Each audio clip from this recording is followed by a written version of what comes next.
Son as 8:20. Hai un home que dixo que os seus motores eran os mellores do mundo e miren, Barreiros. Hai un home que dixo que era quen de vender roupa a todo o mundo e miren, Inditex. E hai dous mozos, dous que queren que dentro de algúns anos todo o mundo coñeza os seus viños, que non empezan nada mal. Estes dous albariños sitúanse entre os mellores, pero non nacen dunha adega grande, senón da aposta de dous mozos composteláns que decidiron ir por todas, cuidando moito o seu traballo e innovando. Aquí é onde empezou un pouco a túa relación co mundo dos viños, pero dun xeito moi diferente, non? Sí, foi moi diferente. Meus pais tiñan a cueva e sempre estiven vinculado ao tema dos viños, pero claro, na primeira fase eu servía viños, hasta que me chegou realmente o coñecemento da carreira de enoloxía e, bueno, foi cando apostei por os viños, pero de outra maneira, claro. E despois de todo iso aquí é onde vos atopastes o voso quiño, non? En Ribadumia. Sí, aquí foi onde comenzamos. A verdade que non é moi fácil encontrar unha adega que alugue parte dela para que ti poidas elaborar.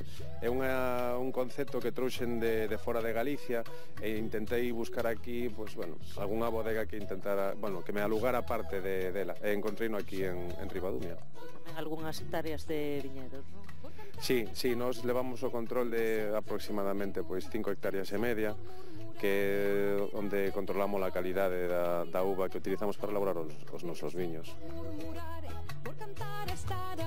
Aquí é onde o estamos elaborando aínda. Son viños que leva un tempo facelo, aínda que Trup é máis sinxelo, son 6 meses de elaboración. Mar de Envero é máis complexo e lévame casi un ano facelo. O sea, saldría a mercado en agosto, septiembre, pero deste ano aínda. Falamos de producións pequenas. Sí, estamos facendo en torno a 20.000 de cada un. Ahora estamos con Mar de Envero, estamos na fase da crianza sobre lías. O que fan estas lías que realmente son as levaduras que fan a fermentación do viño e cando terminan de fermentar morren e vanse descompoñendo. O descompoñerse van a aportar compostos ao viño que van a facer, a parte de máis complexo, tanto na nariz como na boca, van facer que o viño aguante tamén máis tempo. E no caso de Trup é un viño un pouquiño máis sinxelo, xa está prácticamente rematado. Ahora quedaría a filtración, o visto bo por parte do Consello Regulador, porque sempre que queremos embotellar un depósito, ven o Consello Regulador a quitar mostras e decirnos se o viño está en condicións de ser embotellado.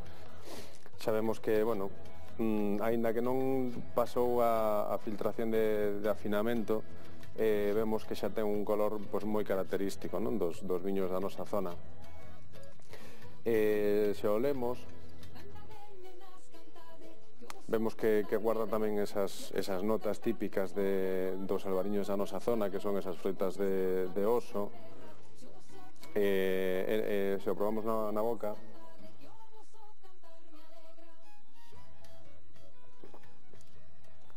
vemos que guarda ese frescor, que ten esa acidez.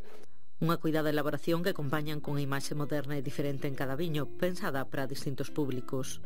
En Mar de Envero fixemos unha imaxe máis elegante, non é tan arriesgada como no caso de Trup. Trup é un viño que está inspirado un pouco nos anos 20, no movimento de cabaret,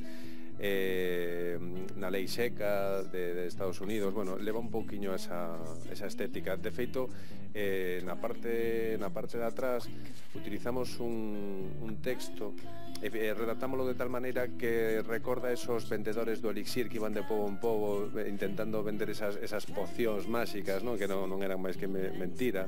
Neste caso intentamos buscar esa maneira de explicar as cousas, non? Para que nos recorde a esos tempos. Son viños totalmente distintos.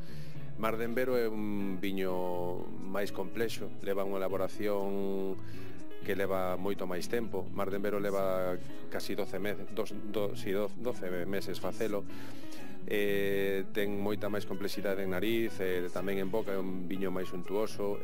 Trup é un viño máis directo. Saliu ao mercado en marzo do ano pasado, presentámonos a un concurso e recibiu unha medalla de bronce.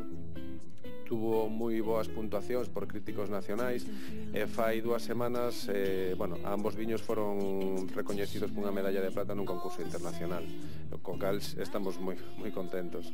Un recoñecemento máis ao seu traballo que agardan que lles abra máis portas.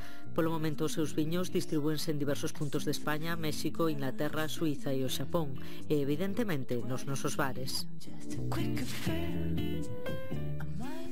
Pois dentro de 5, 6, 7, 8, 9, 10 anos, cando sexan grandes empresarios do viño, poderemos dicir que cando facían pequenas producións, pero moi boas, aí estábamos apoiando as ideas dos emprendedores desta volta co viño.